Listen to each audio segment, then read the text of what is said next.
आलोक IAS academy के YouTube channel पर स्वागत है दोस्तों। आज जो मैंने टॉपिक लिया है वो है मजहबी कट्टरता को लेकर के कि क्या इस देश में मीडिया का एक वर्ग कह रहा है कि इस देश में मजहबी कट्टरता बढ़ रही है, दूसरी तरफ एक वर्ग कह रहा है कि नहीं, भारत में मजहब का जो है दुरुपयोग किया जा रहा है, मजहब को बदनाम किया जा रहा है। चलिए इस पर परिचर्चा शुरू करते हैं। मैं पहले कुछ आतंकवादी जो घटनाएं हुई हैं या जो आतंकवादी घटनाओं में लिप्त लोग हैं मैं उनके नाम लेता हूँ। जैसे मुर्तजा अहमद अब्बासी जिसने अभी गोरखपुर पर हमला किया है, ये मुंबई आईआईटी से पढ़ा लिखा है, केमिकल इंजीनियर है, यानी बिल्कुल वेल एजुकेटेड अच्छी फैमिली का बच्चा है। दूसरा आता है शर्जील इमाम, पढ़ा लिखा बंदा है, जो कहता है भारत को चिकन नेक पर हमला करिए और नॉर्थ ईस्ट को अलग कर दीजिए। चलिए मैं तीसरा नाम लेता हूँ उमर खालिद, जो शायद जेएनयू से रिलेटेड है, ये दिल्ली दंगे का आरोपी है। चौथा नाम लेता हूँ, चौथी घटना है अहमदाबाद दंगे, इसमें 49 लोगों को दोषी करार दिया गया। कई साल बाद निर्णय आया, वो इस 49 में से ज़्यादातर लोग या तो डॉक्टर हैं, इंजीनियर हैं, एडवोकेट्स हैं या वेल एजुकेटेड वेल सेटल्ड लोग हैं जिनको अभी सजा मिली है। आरोप तय नहीं हुआ, सजा मिली है। चलिए उसके बाद 9/11 में जितने लोग अभी तक पकड़े गए हैं वो एक विशेष धर्म के पढ़े लिखे लोग पकड़े गए हैं। फिर इन सारी कुछ लेटेस्ट घटनाओं से आपको क्या लगता है कि धार्मिक मतान्धता आने पर आप एजुकेट हैं, लिटरेट हैं, इलिटरेट हैं, हाईली एजुकेटेड हैं, इन तीनों चीज़ों से शायद कोई फर्क नहीं पड़ता। मैं ये जितने मैंने नाम लिए हैं ये एजुकेटेड हैं, हाईली एजुकेटेड हैं, हाईली प्रोफेशनल्स लोग हैं जो आतंकवादी घटनाओं पर शामिल हैं या उनको आतंकवादी घटनाओं के शामिल होने के लिए दंडित कर दिया गया है या उनके ऊपर ट्रायल चल रहा है। इससे ये बात तो पता चल रही है कि जो धार्मिक कट्टरता है, खास करके जो इस्लामिक धार्मिक कट्टरता है, अगर मैं सब खुले शब्दों में कहूँ, क्योंकि भारत में जितने भी धार्मिक आतंकवादी घटनाएं हुई हैं उनमें कोई भी एक व्यक्ति हिंदू टेररिस्ट के रूप में नहीं आया। हाँ, जो भोपाल की सांसद हैं, मैं उनका नाम भूल रहा हूँ, उनको टेररिस्ट के रूप में शामिल, और एक कर्नल थे आर्मी के, उन दोनों को टेररिस्ट के रूप में शामिल करने का प्रयास किया गया था। उनके ऊपर केस चले थे। उनको उस महिला को इतना टॉर्चर किया गया था कि उस महिला की हालत मरणासन अवस्था में आज भाजपा से सांसद है। और उनके ऊपर उनकी गलती क्या थी जो उनके ऊपर टेररिस्ट एक्ट कानून लगा? क्योंकि उन्होंने जो अपनी बाइक बेची थी उस बाइक में नाम ट्रांसफ़र नहीं कराया था और उस बाइक का उपयोग या दुरुपयोग जिसे कहें आतंकवादी घटना में हुआ था। इसीलिए जब भी अपने गाड़ी को बेचें पहले नाम ट्रांसफ़र जरूर करा लें, क्योंकि अगर उस गाड़ी का दुरुपयोग हो गया तो आप सीधे टेररिस्ट घोषित हो जाएंगे, जैसा कि भोपाल की सांसद के साथ। इस घटना के सिवाय कर्नल पुरोहित को जो शामिल किया गया, जिनके ऊपर कोई चार्ज सिद्ध नहीं कर पाए और उसका उन्हें सेना में वापस ससम्मान आया। इस घटना के सिवाय भारत में किसी एक भी हिंदू को किसी तरह से शामिल भी नहीं किया जा सका। ये भगवा आतंकवाद नया शब्द क्रिएट किया गया था भारत के उस समय के सत्ता पक्ष के प्रमुख व्यक्ति द्वारा, यानी श्री राहुल गांधी द्वारा, भारत के गृह मंत्री द्वारा, कि नहीं सैफ्रन टेररिज्म भी है अगर इस्लामिक टेररिज्म है, लेकिन उसे वो सिद्ध नहीं कर पाए। इसलिए इस समय जो भारत में, जैसे पूर्ण विश्व में भी अगर कहें तो एक धर्म विशेष का टेररिज्म, इसीलिए एक टर्म बना इस्लामिक टेररिज्म। इस्लामिक टेररिज्म यानी इस्लामिक आतंकवाद, ये एक टर्म आया और भारत भी इससे पीड़ित है। इसमें जितनी घटनाएं हो रही हैं टेररिज्म की, दुर्भाग्य से हमारे मुस्लिम भाई ही उसमें सम्मिलित पाए गए हैं। ये इस देश के लिए बहुत बड़ा चिंतन का विषय है, बहुत चिंता का विषय है। लेकिन प्रश्न ये है कि इस्लामिक टेररिज्म क्यों है, ये इस समय क्यों और बढ़ा हुआ बहुत तेजी से मिल रहा है, जिसमें हम देखते हैं कि एक तमिलनाडु की एक जमात है, तौहीद एक जमात, जो कर्नाटक के जो विवाद आया, हिजाब विवाद आया, उस हिजाब विवाद में कर्नाटक के जजेस ने कहा कि इस्लाम धर्म का हिस्सा नहीं है और ये अगर नहीं भी रहता है क्लास में बैठ के हिजाब पहनने वाले का, हिजाब मना नहीं किया गया, हिजाब पहनकर क्लास के अंदर नहीं बैठ सकते। स्कूल में आ सकते हैं, स्कूल के अंदर आइए, हिजाब उतारिए, क्लास में बैठिए और पढ़िए और फिर हिजाब पहनिए और जाइए। उन्हें नहीं, वो भी नहीं, क्लास के अंदर भी हिजाब पहनना है। इस बात को लेकर जब मना हुआ तो ये तौहीद जमात ने उन जजेस को मारने की धमकी दी जाती है। अब ये जजेस को मारने की धमकी, इस तरह की जो जमातें हैं, इनके पास ये शक्ति आती कहाँ से? देश के पिछले 74-75 सालों से ये जमातें इस तरह से धमकियां देती रही हैं, सर कलम करने की धमकियां देती रही हैं, लोगों के सर कलम होते रहे हैं, लेकिन उन पर कोई, क्योंकि सरकार ने रूल ऑफ लॉ नहीं लगाया, कानून के शासन का राज स्थापित नहीं किया, और इसीलिए उनकी इतनी शक्ति हो गई है कि वो जजेस को मारने की धमकी दे रही हैं। हमें जजेस को वायु श्रेणी की सुरक्षा देनी पड़ी। यानी 4 बीएसएफ के या आरपीएफ के जवान हमेशा वो एक जज के साथ रहेंगे।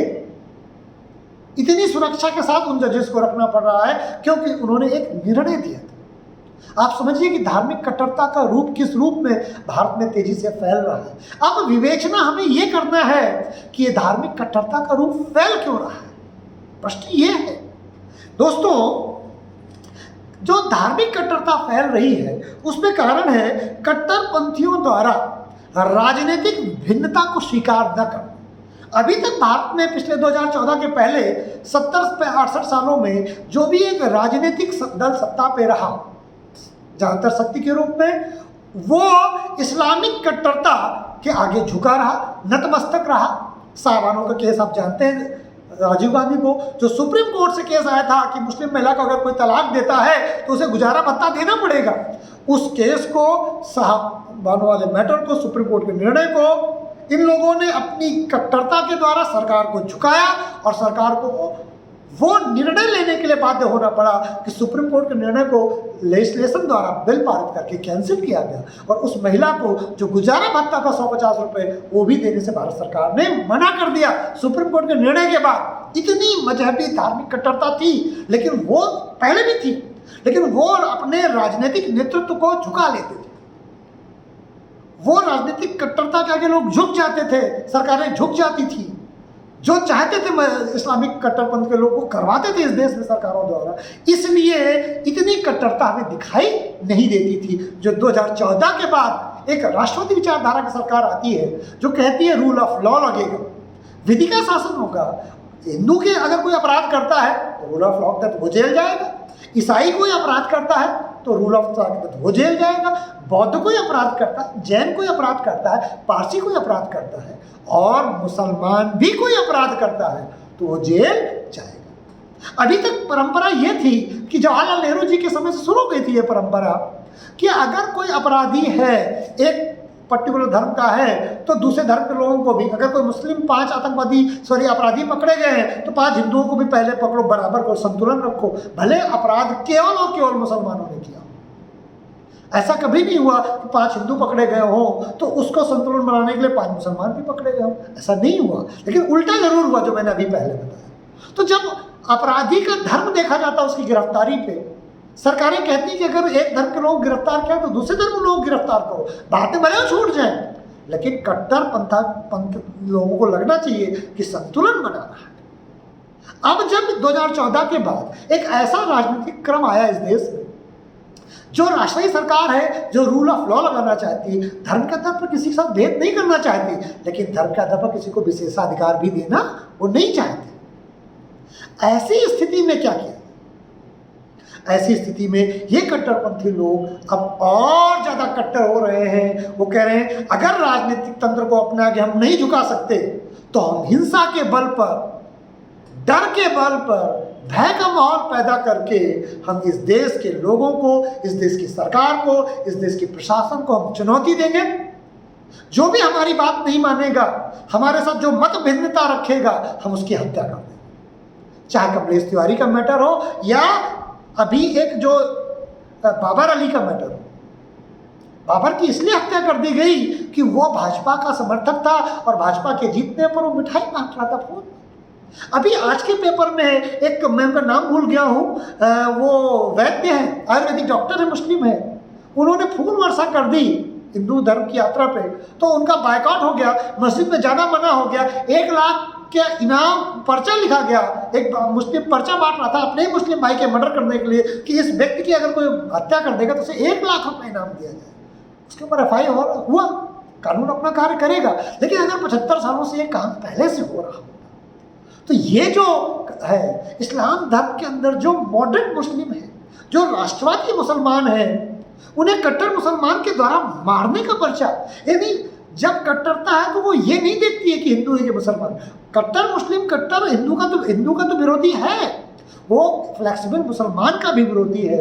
हिंदू कट्टर तो वैसे भी नहीं होता, तो हिंदू का विरोधी है कट्टर मुसलमान, वो फ्लेक्सिबल मुसलमान का विरोधी भी कि अरे आप ऐसी बात कैसे कर सकते हैं। और जो राष्ट्रवादी मुस्लिम है उनकी हत्या की बात भी चल रही।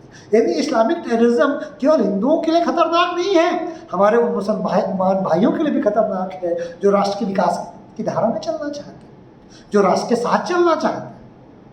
तो दोस्तों, इसलिए हमें इस बात को देखना है कि जो मजहबी कट्टरता है वो धर्म के बाहर भी नुकसान पहुंचा रही है और धर्म के अंदर भी नुकसान पहुंचा रही है। यानी जो मजहबी कट्टरता है वो दुधारी तलवार की तरह दोनों जिस तरफ चलेगी नुकसान पहुंचाएगी। अगर हिंदुओं की तरफ चलेगी नुकसान पहुंचाएगी, मुसलमानों की तरफ चलेगी नुकसान पहुंचाएगी। कट्टरता नुकसान ही पहुंचाती है। अब कट्टरता हिंदू धर्म में है वो भी नुकसान पहुंचाएगी। अगर कोई जय श्री राम का नारा लेकर के किसी की गर्दन काट देता है वो सर्वथा गलत है। वैसे ही जैसे अल्लाह अकबर का नारा लेकर के कोई बम फोड़ता है, किसी की हत्या करता है, उतनी ही गलत है अगर कोई जय श्री राम का नारा लगाकर किसी की हत्या कर देता है, किसी को बूझ कर देता है, किसी को काट देता है। लेकिन क्या भारत में एक भी ऐसा उल्लेख है कि आतंकवादी गतिविधि में किसी ने हिंदू ने बम फोड़ा हो और जय श्री राम का नारा लगा करके बम फोड़ा? एक भी उदाहरण नहीं मिलता। लेकिन इसके वाइस वर्सा अल्लाह अकबर करके आपको सैकड़ों ऐसे उदाहरण मिल जाएंगे भारतीय समाज में या भारतीय व्यवस्था में, जहां आतंकवादियों ने अल्लाह अकबर का नारा लगा करके बम फोड़ दिया, मार दिया, कत्ल कर दिया। इवन देन जम्मू कश्मीर में 5 लाख लोगों को माइग्रेट होना पड़ा अल्लाह अकबर के नारे के साथ। अभी हमारे एक कश्मीरी हिंदू भाई को मारा गया सिर्फ इसलिए कि कश्मीरी हिंदू है। और मोहन भागवत जी का एक बयान आ गया था कि कश्मीरी हिंदुओं का के वापसी का बहुत उचित समय है कि वो अपने घर वापसी करें, जाके कश्मीर में, श्रीनगर में रहें। उसी दिन 24 आवर के अंदर 24 घंटे भी नहीं बीते आतंकवादियों ने कहा कि आने के दुस्साहस मत करना, और उसके लिए उन्होंने क्या किया? कश्मीरी हिंदू की हत्या कर दी। सोचो 1990 में 19 जुलाई 1990 को क्या किया होगा जब वहाँ कोई सरकार नहीं थी। वहाँ का जो मुख्यमंत्री था फारूक अब्दुल्ला, वो रिजाइन दे करके इंग्लैंड भाग गया था और पोलो खेल रहा था। और भारत का जो गवर्नर था उस समय जम्मू कश्मीर का, वो जाके श्रीनगर पहुंच नहीं पाया था, वो कोई आदेश ज्वाइन नहीं कर रहा था। तब वो इतनी सारी समस्याएं, जो जगमोहन जी थे वो ज्वाइन नहीं कर पाए थे प्रॉपर। तो जम्मू कश्मीर, श्रीनगर में कोई ऐसी सरकार नहीं थी उस समय जो हमारे कश्मीरी हिंदुओं की रक्षा कर सके। सरकार में बैठा व्यक्ति भी धार्मिक कट्टरपंथ से प्रभावित था, उसने वहां पर हत्याएं होने दी। ऐसा अगर कहा जाए तो अतिशयोक्ति न हो। तो दोस्तों, मजहबी कट्टरपंथ में एक मुख्यमंत्री भी शामिल है, एक गृह मंत्री उसी राज्य का है जिसकी बेटी मुख्यमंत्री बनी, वो तक भी आरोप लगते कि वो शामिल थे। IIT का इंजीनियर भी शामिल है, शायद के DOJNU का एक प्रोफेसर भी शामिल है। ऐसे बहुत सारे लोगों पर आरोप लगता है और बहुत सारे लोगों को सजा होती है जो डॉक्टर इंजीनियर हैं। तो भारत में छोटे पद से लेकर के उच्च पदों तक बैठे इस्लामिक धर्म के लोग मजहबी कट्टरता से ग्रस्त हैं। ऐसा कहा जाए तो ज़्यादा गलत नहीं। अब इसको कैसे खत्म किया जाए? जो भी धार्मिक कट्टर स्लोगन आते हैं, जो अगर एक बार किसी को धमकी देते हैं तो रूल ऑफ लॉ को तुरंत आना चाहिए। इस मजहबी कट्टरता से मुक्ति तभी मिल सकती है हिंदुओं को और दूसरे धर्मों को और मुसलमान भाइयों को भी, जो राष्ट्रवादी मुस्लिम है, जो अपने विकास करना चाहते हैं, आगे बढ़ना चाहते हैं, जो कट्टरपंथ का प्रयोग नहीं करना चाहते, उनको तभी सुरक्षा मिलेगी जब जो कट्टरपंथ का बीज जाना है, जब ऐसी घोषणा हो जाए कि ऐसा करेंगे तो हम हत्या कर देंगे, हम उसको मार देंगे, उसके ऊपर रूल ऑफ लॉ लगाया जाए। इस बीज को जो मस्तिष्क में उत्पन्न होता है, फिर जो मुंह से बाहर जैसे ही निकले कट्टरता का, उसको रूल ऑफ लॉ कहते हैं। जितनी दंड की व्यवस्था अधिकतम है, उसे दंड अगर दिए जाने का प्रावधान शुरू हो जाता है तो हम मजहबी कट्टरता को नियंत्रित कर सकते हैं। और जो राष्ट्रवादी इस्लामिक मुस्लिम लोग हैं या राष्ट्रवादी लोग हैं किसी भी धर्म में, अगर हिंदू धर्म में भी कट्टरता है उसे भी किसी तरह स्वीकार हम नहीं कर सकते। लेकिन अभी तक जो केसेस है उसमें हिंदू धर्म में कोई धार्मिक कट्टरता नहीं दिखाई देती, जिसने जय श्री राम का नारा लेकर के बम फोड़ दिया और हत्या कर दी।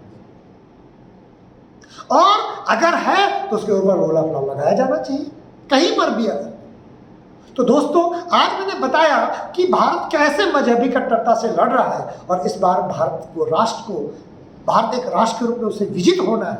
अगर हम हार गए तो भारत का फिर पुनः विभाजन से भारत को नहीं रोका जा सकता।